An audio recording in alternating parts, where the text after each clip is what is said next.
there, Matt. Hey Nick, how you doing? Oh, suck my ass. Oh, right on. Okay. This is Horse Mantis Unlimited Hey, the horse is alive and kicking. and Mantising. The mantis is. Uh huh. So here we are. This is. We're not even counting episodes anymore, are I'd we? say 8 or 9. It doesn't matter because yeah. it's gonna have a disgusting title. Yeah, Let's. definitely. Yeah. So, we are getting along. The reason I say shuck my ass. Well, it's because the first story. Yeah, first story. When Kiss My Fanny. Well, it was more than just a saying. Oh. Which, in all fairness, I always felt like it's a pretty literal statement. Yeah. I don't feel like there's any real Kiss doubt. my ass. Yeah. Kiss my But ass. I like origin stories. It's always nice to know, like, where a word or a saying, like, where it derived from. Absolutely. I mean, there's so many great origin stories out there. I mean, there's Jesus Christ, Anakin Skywalker. Yeah. And now we have Kiss My Fanny. Yeah. So Kiss My Fanny, which I'll tell you what, you wouldn't guess because we haven't told you anything about it, but it comes from the French. Okay. That's not surprising. French, not particularly. Ass licking. I feel like a little ass play is probably. I feel like most ass play is probably French in some way, shape, or form. The French kiss. I mean, with the tongue, French tickler is called French tickler, the Yeah. Bluetooth French tickler, Yeah. So this is a story of sports. This is a sporting tale, Hey, isn't it? You're a sports guy. I am a sports guy, so I really appreciate this. Sports are full of strange traditions. They don't kiss fannies in baseball. No. I mean, They do slap each other's asses, though. I mean, they do. There is. Hey, good job. Yep. Yeah. Good game. Hit the showers. Yeah. Right. Well, that's not the only place. In baseball, in the middle of the seventh inning, there's the seventh inning stretch. Right. Everybody stands up and stretches, but that's not really strange. It's just, dude, you've been sitting for 7 innings of baseball, which is like a week. Yep. I mean, really, like baseball games are long. I make no bones about it. It's not a sport for the impatient. Hey, I'll give you that. And if you're into kissing asses, neither is this. Because the only time this really occurs, it only occurs in certain circumstances. So we're going to get into it. The game is called pétanque. Pétanque. Pétanque. That's an odd one, isn't it, Matt? It is. It is an odd one. In fact, it sounds somewhat sexual, or like, it's a pétanque-a-tonk, Pétanque my ass. Yeah, exactly. Like tongue punching or something. Yeah. So What is this sport? So it's a French sport. It's an older sport. By the looks of it, man, yeah. Right. So this predates, or is actually, well, it predates bocce. Yeah. So bocce is a sport with balls and alleys, and I mean there's all sort of It's kind of like bowling with a French, twist, I guess, right? or sex, just with more old guys. Yeah. Okay. So old Italian guys could be found playing bocce ball. Okay. Bocce. And there's various variations on the sport in many European countries. So it is kind of like bowling. Well, in pétanque, there is this tradition. If you lose a game of pétanque by a score of 13-0 or 13-0 for you Americans, you have to kiss a lady on the rear end. Hey. Not a bad gig. I I don't see a whole lot of problem here. I mean, as long as the proper paperwork is done pre-butt kissing. Literally, the paperwork is taken care of. Right, the paperwork. Exactly. Right. That's exactly what I'm getting at. Yep. The toilet paper. Bring the Browns to the Super Bowl correctly. Right. Yep. Nobody wants face painting to happen with this. So the origin of this French tradition of butt kissing is pretty odd, actually. Yeah, it is. Which it should be, right? Yeah. Oh. So this character, I mean, she could be fabricated, but it's a great story. It's a great story. Right, and so a lot of this is mythical, like so many kisses on the ass. Yeah, mythical, right. Yeah. Mythical in nature, but it has led to some real things. So the story dates back to 1870. Now, bocce ball has been around since Roman times. Okay. So. This is a bit of a variation. So I rescind my earlier claim on predating bocce. I don't know how far back this game goes, but in 1870, here's what happened. And again, nobody really knows exactly where it happened, but there was a town with a court where the men would gather to play an earlier version of pétanque. which is, as they say, a long game similar to bocce, where the first team to score 13 points wins. Okay. Easy enough, right? Right. Overlooking the pétanque court, this particular court was a cafe where there worked a kind-hearted waitress named Fanny. Okay. I see where this is going.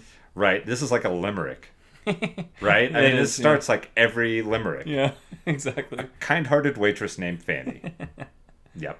According to legend, when one team would get shut out, Fanny took pity on the losers and let them each give her a kiss on the cheek. You know, they probably go to the cafe and Okay. Right, and we're talking, face cheeks, right? Yeah. Okay, so if you're thinking this already sounds weird, just remember 1870 was a time without iPhones. Yeah, there you go. Wait, okay. Yeah, and they say that again in the article, which this comes from awkward.com. Okay. So it has a funny twist. Right, so this is an interesting twist because they were getting to kiss a lady on the cheek, which is a great token of, sure. I mean, back in the day, that was like third base, wasn't it? Yeah. I mean, they were halfway pregnant at that point. They were like 12. It was a weird time to be alive. That is a terrible time for your penis. One day, the local mayor was playing and wound up losing 13-0. Okay. But Fanny hated the mayor. Mr. Mayor. Not having it today. Nobody remembers why. Which I find this to be interesting. Why couldn't they have... He's just driving around town in his Dodge pickup. And she's just, listening to Limp damn Bizkit, you, mayor. Yeah, with a red hat on backwards. I bet that's what this guy Yeah, did. dude. Yeah. So, when it was time for the mayor to collect his kiss, Fanny instead offered up another cheek. Ooh. Bent over and lifted her dress. And the mayor obliged. He's like, all right. The 2 kisses he planted on her butt were said to be heard all through the cafe. 2 kisses. What kind of kissing are they doing in France? Yeah. I mean, that is some noisy shit. Dirty Sanchez. Man, for real. So this kind of it picked up a little bit of steam. It looks like because the next time, the next time a local team lost a game, by shout out, Fanny came to offer her consolidation kisses. The men asked if they could actually kiss her the way ass, the mayor did. Yeah, shuck on her ass. Well, hey, why not? You catch a little. Wow. Yeah. So for some reason, Fanny was totally cool with this. And a new tradition began. You lose pétanque 13-0, and you get to kiss Fanny on the fanny. So the expression "kissing Fanny" or "take a Fanny" came to mean an embarrassing defeat. And yeah. It became a cultural icon. Right. So you almost wonder if Fanny was Fanny, Yeah. if that's where the Fanny term for butt came from, this lady named Fanny. I wonder if she had dudes, kissing her ass until she kind of hit the hay, Hey, you could do worse things as a waitress. Oh, yeah. You really could. Speaking of worse things you could do, yeah, you could die alone. You could die alone. You could die alone. Or, in this day and age, Matt, you could actually have a person. Well, that's So this next story we're getting into is kind of interesting. It's very interesting.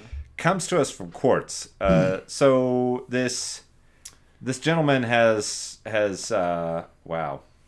He has just he's created really weird looking contraptions, but these are robots. It's a robot. Or these are robots. They are. The video we're not going to play on here because YouTube will yank us fast. Yeah. It's usually how it goes. Faster than a Frenchman stealing a Fanny kiss from Fanny. But Dan Chen is a designer, Matt, who has been making experimental robots. Uh-huh. You can't buy these things. No, they're not for sale. He kind of does these social experiments with them. Which I find really interesting. It really is. He calls these robots friends. Yeah, it's a series. Right? And one of them has fur on it. You can pet it. Uh-huh. One you can put around your arm. One taps your shoulder. Mm-hmm. And another one makes eye contact with you. Mm-hmm. Super interesting. There was also the one that really intrigued me was the little cardboard-looking caterpillar.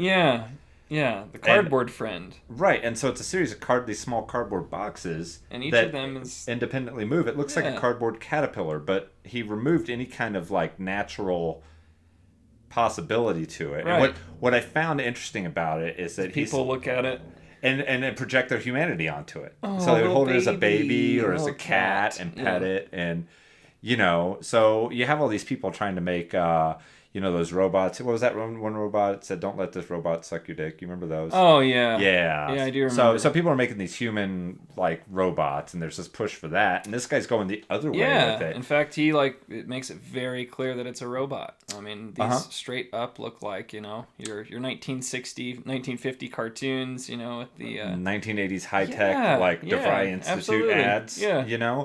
And so you have all these really very, very mechanical, cold machines, but they're doing these things like the Team Spirit thing. Yeah. He did one called the nostalgic touch, which actually remembers.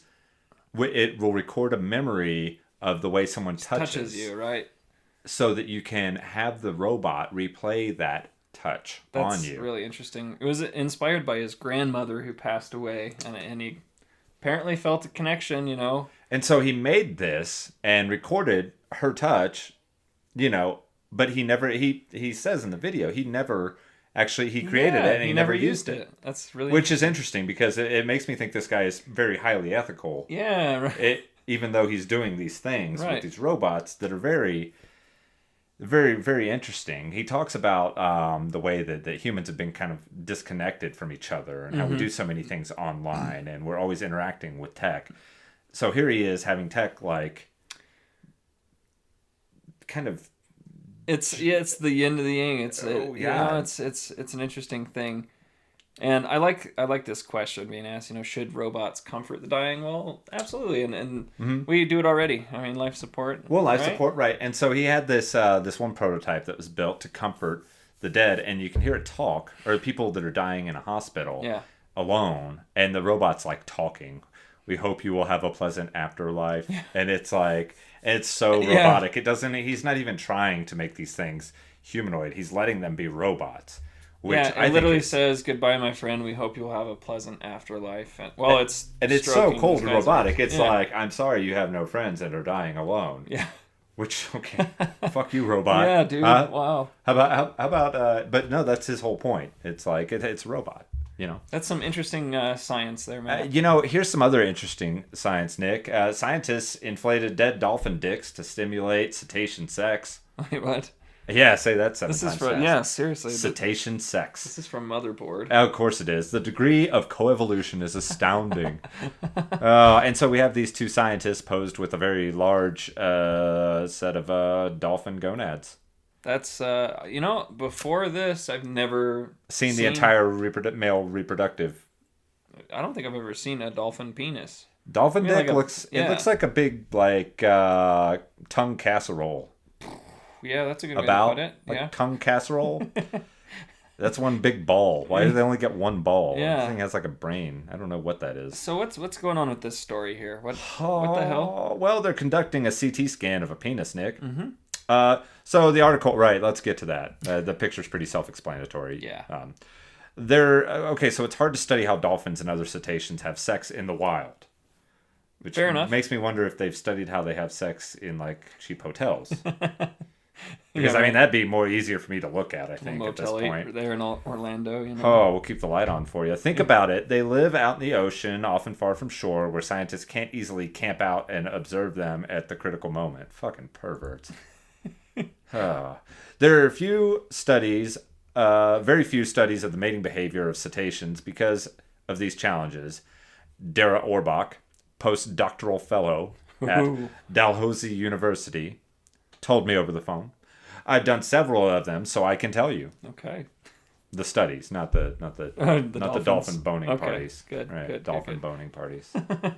Yeah. So Orbach is an expert in the morphology and biomechanics of cetacean genitalia. Wow, that's a proud fellow there. His parents are resting in peace. So what do you do? Oh, I'm an expert in the morphology and biomechanics of cetacean genitalia. I diddle dolphins. Yeah, right. The dolphin diddler, they call me. So he figured out an unusual way to study dolphin sex. Let's just remove their organs and Aquaman. God, this is fucking creepy. Yeah, it is. Like, these guys need to meet the robot fella. Yeah, no kidding, right? So, and it's a she, of course. Yep. Of course, it's she. Never assume. She and her team obtained the reproductive tracts of 3 species of cetacean. So there's bottlenose dolphins, which they don't. There's no nose penetration, I guess. Common dolphins and harbor porpoises. Porpoises. Oh boy. Why would you want to watch the big girls doing it? I don't know. No offense to big. Well, yeah, what are you gonna do? So they pump these dead animals' penises full of saline solution to make them erect. Dolphin boners. They place these penises inside corresponding vaginas. Say, hey, thanks, motherboard. Well, we have corresponding vaginas. Corresponding vaginas. I mean, what do you do? I mean, does dolphin wang join up with porpoise pussy? Or, I have no idea. I mean, you have to think that this at some point that happened. Yeah. When they weren't on camera. So while this is happening, we're doing CT scans to get an in-depth look at what's happening when these animals have sex. I feel like, do we need to? No. Oh, well, here. We pumped saline from a pressurized keg into these penises to fill them with fluid and simulate an erection, she told me.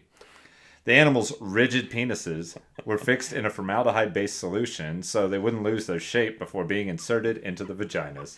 You don't make this up, Nick? Dude. You can't make this shit up. This is science. Wow. The research from Orbach and Diane Kelly, Mauricio Solano, and I wonder if... No, he's not related to the guy with the butt plugs last week, I don't think. And Patricia Brennan is published in Proceedings of the Royal Society B. Biological Sciences. Wow. The hardest part, Orbach explained, was the dolphin dick. Jesus, really. It was getting the samples. Well, no shit. You can't just go on Craigslist. Well, maybe Craigslist, but definitely not eBay and buy dolphin dick. eBay. You need to score me about 8 pounds of dolphin dick. Oh, man. You got me? Yeah. You got me? I got a sushi problem. Yeah, I prefer to remain anonymous. Yeah. Please don't show up and cut my baby out. 7.5 eels with that. Oh, God. Okay, so these were all adult animals found in the U.S. that died of natural causes. Their parts were frozen within 24 hours of death and shipped to Orbach's lab. Okay. Hey, you want to be the one signing for that? I know, right? The samples had to be in impeccable condition for the research to work. So, circumcised, or they have like a length like. I love this quote. Can't have the one with the wart on it. I get very sneaky packages from FedEx. Fucking hey, I bet you do. I bet you do, Orbach. Oh man, that's hilarious. That's some science humor for you. I'm sure they would tell you. Yeah. So if this is something you're interested in, you can read more. Motherboard has an article up on dolphin dicks. Did we get to why they're doing this exactly? Knowledge. Oh God. Okay, so here's the thing. Here's why, Nick. Because it's not as simple as this. Sure. There's actually a really complex thing that happens. So how the genitalia interact. Okay, this makes more sense. Unusual vaginal folds, spirals, and recesses. Mm-hmm. Okay, the size of cetaceans' organs is also pretty variable. Okay. A harbor porpoise has a penis the length of my forearm. Like bull. She explained, whereas the common dolphins is about the size of a human hand. Okay. Sorry, dolphins. All right. Dolphins and porpoises could never mate. That's why they're so That would small. never work. Yeah, right. Okay, so they wanted to see how the tackle tackles. Yeah, right. So that's cool. So you can look that up. That's there's pretty cool. CT scans, 3D models, dolphin dick. I don't know if that's as cool as human flesh leather jacket. This is easily the... this sounds more disgusting than what it really is. Yeah, but someone's selling a human flesh leather jacket on Etsy for almost $2,000. Not bad at all. Not bad at all.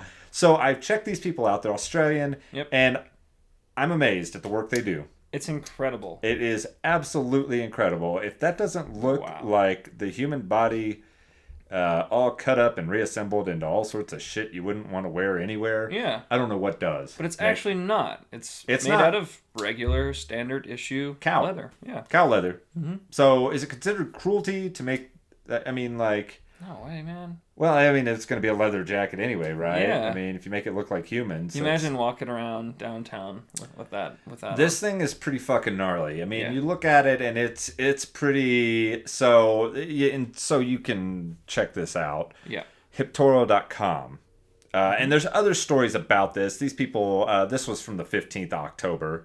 Yeah. So there's some people out there who just have. I love the model shoots here. Oh, you actually God. have like models wearing like this, human face. Oh, jacket. right, but I think that's the couple that makes them. Ah, you're right. Right. I mean, how are you going to get somebody to be like, hey, would you put this on for me? Guitar straps?